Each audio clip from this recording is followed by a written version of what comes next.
Hello बच्चों, नमस्ते। हाँ, आज अपन जो पढ़ेंगे 1917 की जो रूसी क्रांति है उसके बारे में पढ़ेंगे, है ना। तो हम जो बता रहे हैं कि 1905 के ईस्वी की जो क्रांति में ही 1917 की जो क्रांति है उसके सभी लक्षण प्रकट हो गए थे। और अभी भी रूस का जार जो था वो परंपरागत और निरंकुशवादी शासन पर यकीन कर रहा था। और वो जार और उसके उत्तराधिकारी सभी मतलब जो थे, और अधिकांश उत्तराधिकारी, सारे उत्तराधिकारी की बात नहीं कर रही हूँ, वो जो निरंकुश और परंपरागतवादी शासन पर यकीन कर रहे थे, इसलिए किसी भी प्रकार की समस्याओं का समाधान ढूंढने की बजाय ये समस्याएं और विकट हो गई।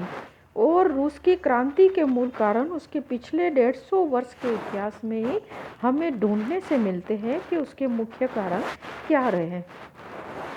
तो उसका पहला जो मुख्य कारण था वो निरंकुश शासन या निरंकुश राजतंत्र था।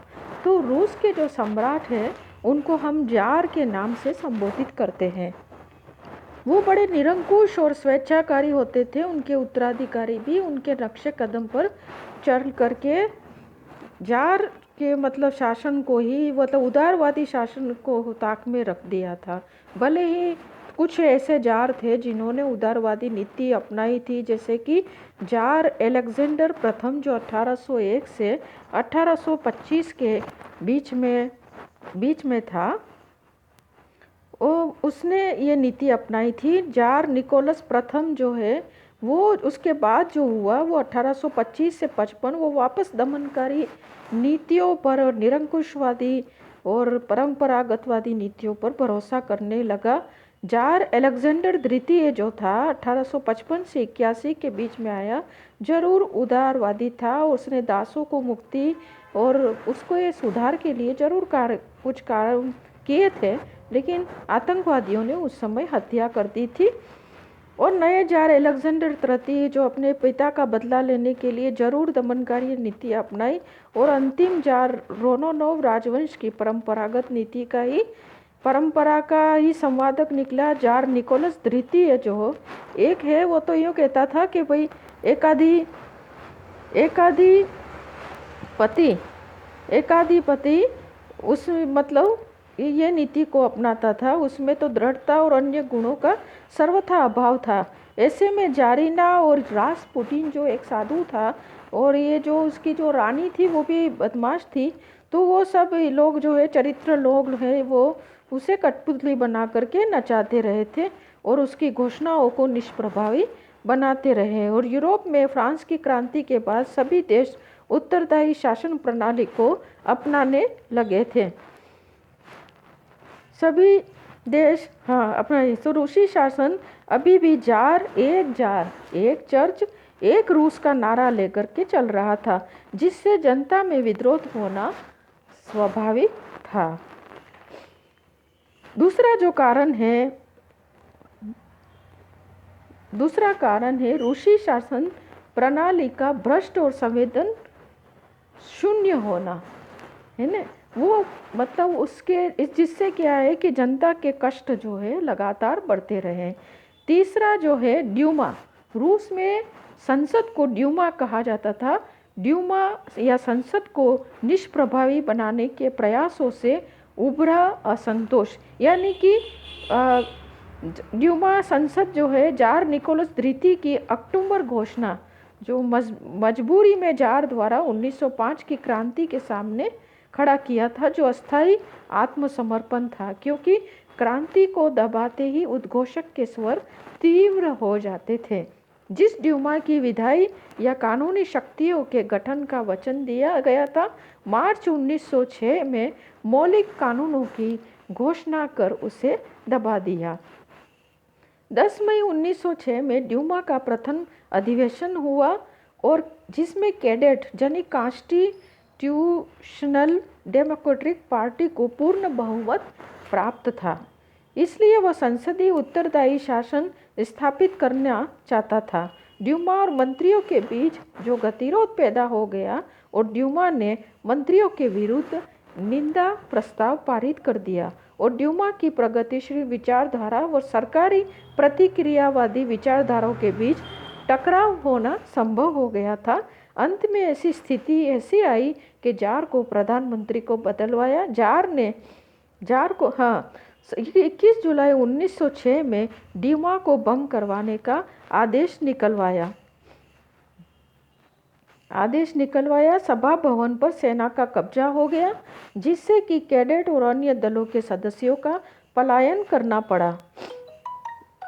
अतः शासन तंत्र के उत्तरदायी लोगों को कठोर और दमनात्मक रवैये के चलते सर्वत्र अराजकता स्थापित हो गई। 1907 में ड्यूमा के दोबारा निर्वाचन किया गया था और उसमें भी कैडेट दल को 92, क्रांतिकारी समाजवादियों को 34, सोशल डेमोक्रेटिक दल को 65 स्थान मिले। मार्च में ड्यूमा का दूसरा अधिवेशन शुरू होते ही सरकार व ड्यूमा के बीच टकराव शुरू हो गया और 3 जून को ड्यूमा को भंग करके नए निर्वाचन नियमों की घोषणा कर मताधिकार संकुचित कर दिया। द्वितीय ड्यूमा जो है उसके विघटन के साथ ही रूस की पहली क्रांति का अंत हुआ।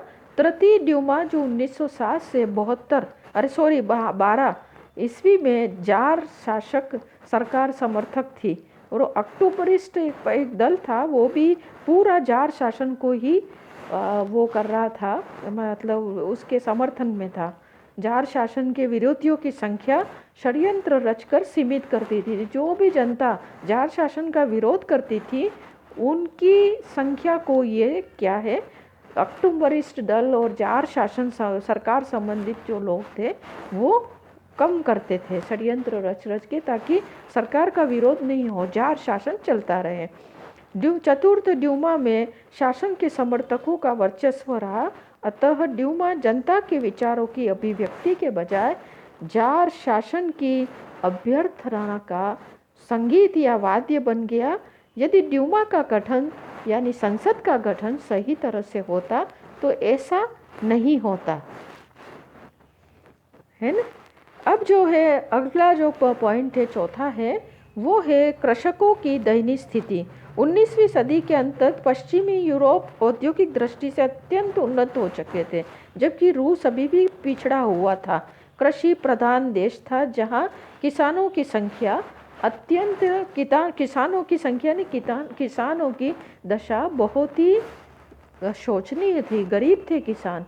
जार अलेक्जेंडर द्वितीय द्वारा 1861 में दास मुक्ति घोषणा के बावजूद किसानों की दशा में कोई भी उल्लेखनीय परिवर्तन नहीं हुआ और रूस में 19वीं सदी के अंत तक 30,000 बड़े जमींदार जो थे उनके पास 7 करोड़ डेसायाटिन यानी 7 करोड़ एकड़ भूमि थी, जबकि 1 करोड़ कृषकों के पास केवल 7.50 करोड़ एकड़ भूमि ही थी।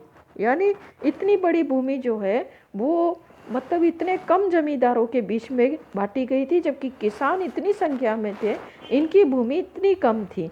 रूस के कृषक वर्ग का 1/3 भाग अंत तक भूमिहीन ही बना रहा। बेचारे ऐसे ही भूमिहीन किसान थे और वो काम करते रहते थे। इनकी स्थिति बड़ी दयनीय थी। रूस के कृषक वर्ग का 1/3 भाग अंत तक भूमिहीन बनाया। जो भूमि कृषकों को दी गई थी वह भी ग्राम समुदाय के साथ सामूहिक रूप से रखनी पड़ती थी। खेती अभी भी वो पुराने ढंग से होती थी। अतः किसान वर्ग गरीबी में ही जीवन बिताता था। इस पर भारी कर लगाए जाते थे और अन्य तरह की बंदिशें भी किसानों पर थी। किसान दास मुक्ति का नियम भी सभी प्रांतों में समान रूप से लागू नहीं था। यानी काकेशस राज्य के किसान 1912 तक अर्धदास के रूप में ही रहे। जार अलेक्जेंडर द्वितीय के अलावा अन्य जारों ने किसानों की दशा पर कोई भी अन्य किसानों की यदाकदा ही ध्यान देकर कुछ सुधार किए। तृतीय डूमा काल में स्टोलिपिन ने कुछ सुधार किए, परंतु इससे किसानों की दशा में कोई खास परिवर्तन नहीं हुआ। जो समाज में क्रांतिकारी समाजवादी दल के कृषकों पर प्रभाव होने से किसान जरूर भड़के थे 1905 में मॉस्को में एक बहुत बड़ा कृषक सम्मेलन आयोजित हुआ और कृषक संघ की स्थापना की गई, परंतु प्रथम ड्यूमा ने शासन के किसानों की स्थिति और मांगों पर ध्यान नहीं दिया और किसान अपनी समस्याओं को लेकर के मांग करते रहे और उनकी मांग शासन तंत्र ठुकराता रहा, इसलिए क्रांति जो होना स्वाभाविक था। पांचवा है संतुष्ट श्रमिक वर्ग की जागृति। रूस औद्योगिक दृष्टि से पिछड़ा हुआ देश था। जार निकोलस तृतीय के शासनकाल में औद्योगिक गति तीव्र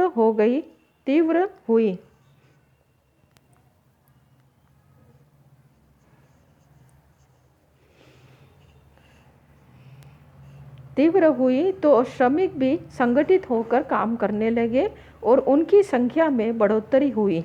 समस्याओं का निराकरण भी होने लगा। जब रूस की क्रांति से 30-40 वर्ष पहले ऐसी स्थिति नहीं थी, जबकि है ना श्रमिकों की स्थिति बड़ी दयनीय थी।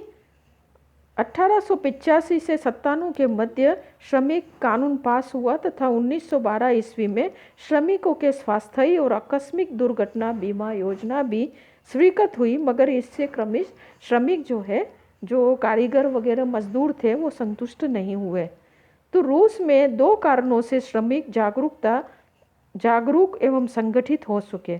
पहले तो ये था कि बड़े बड़े कल कारखानों में 500 से अधिक श्रमिक कार्यरत थे।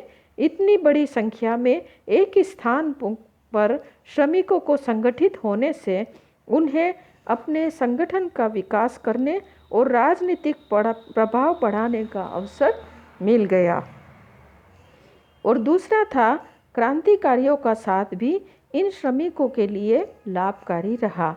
बाद में सोशल डेमोक्रेटिक दल, बोल्शेविक और मेंशेविक दोनों दलों ने इन्हें अपनी गतिविधियों का आधार बनाकर शोषण के विरुद्ध संघर्ष हेतु तैयार किया। 1902 में श्रमिकों के हड़तालों का क्रम प्रारंभ हुआ। 1905 में क्रांति के प्रारंभ भी श्रमिकों के जुलूस से हुआ। अक्टूबर 1905 में सेंट पीटर्सबर्ग, जो रूस का ही एक प्रांत है, एक बार की अपनी सरकार भी स्थापित कर ली और समाजवादी तथा साम्यवादी दलों के प्रभाव से अब मजदूर आंदोलन परख बनकर आक्रामक हो गए और श्रमिक भी जारशाही की जगह सर्वहारा सत्ता स्थापित करने का ख्वाब देखने लगा। अब छठा कारण जो है अरूसी जाति का विद्रोह, यानी कि रूस में अनेकों गैर रूसी जातियाँ थी, जिसमें स्लाव जो जाति थी वो बहुत संख्या में थी, है ना। जारों के यहूदियों व आर्मीनियों का कठोरता से दमन किया और पोलैंड, बाल्टिक प्रदेश और जॉर्जिया में रूसीकरण की नीति अपनाई गई। मध्य एशिया की किर्गिज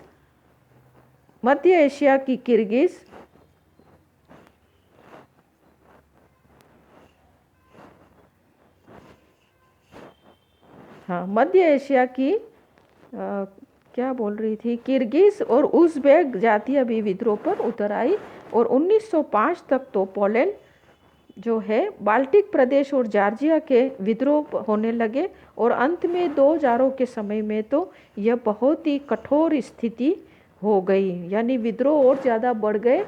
इससे अत्याचार भी इन जारों ने खूब किए जनता पर। अब जो है अगला आप पढ़ेंगे मध्यम वर्ग एवं प्रबुद्ध वर्ग की भूमिका। रूसी क्रांति में मध्यम वर्ग की भूमिका को प्रायः अनदेखा किया गया, जबकि मध्यम वर्गीय बुद्धिजीवियों के हाथ में ही क्रांतिकारी समाजवादी दल का नेतृत्व था। उग्रवादी दल कैडेट मध्यम वर्ग का नेतृत्व करने वाला दल था, जिसने प्रथम ड्यूमा जो संसद था उसमें भूमि के पूर्ण वितरण करने की मांग की थी, शासन में सुधारों के लिए संघर्ष किया था। 1917 की क्रांति में मध्यम वर्ग का बड़ा हाथ था। उस समय विद्यालयों में तथा विश्वविद्यालय के छात्र वर्ग में भी उपद्रव हुए, जिससे इन्हें बंद करना पड़ा और सन 1905 में जार को विश्वविद्यालय को अपने आंतरिक प्रशासन चलाने का अधिकार देना पड़ा, जिससे क्रांतिकारियों को पुनः अपने प्रचार केंद्र बना लिए। सन 1912 में रूस में अराजकता बढ़ने से छात्र आंदोलन ने जोर पकड़ लिया। उस समय रूसी विचारकों और चिंतकों टॉलस्टॉय, तुर्गनेव और मैक्सिमम गोर्की और कार्ल मार्क्स इत्यादि की प्रेरणा से आंदोलन जो है लक्ष्योन्मुखी बन गया। अब अगला जो है समाजवाद और समाजवादी दलों की भूमिका, और आगे जो है वो हम बाद में पढ़ाएंगे। इतना आपके लिए आज के लिए काफ़ी है, ठीक है।